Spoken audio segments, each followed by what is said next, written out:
Welcome to the Salmon Runs YouTube. Enjoy the video. You first confirm prerequisites, permissions for display and notifications, and turn off aggressive battery optimization so the app runs reliably.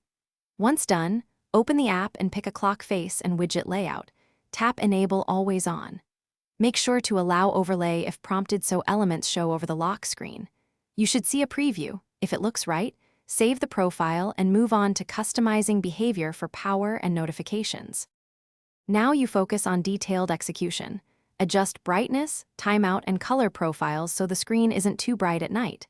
Once configured, set a schedule or enable motion wake so the display only runs when needed. Make sure to pick which apps may show full content and which use privacy masks. You should test pickup gestures and pocket detection to avoid false activations. After several quick tests, refine notification verbosity and behavior for a balance between utility and battery life.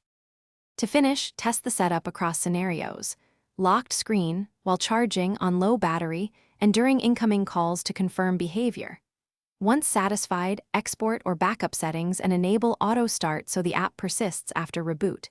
If things go wrong, first check overlay and notification permissions, then confirm battery optimization is disabled and the app is exempt from background restrictions.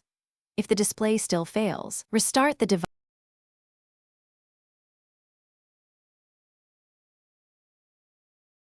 Thanks for watching. Consider subscribing if we helped you.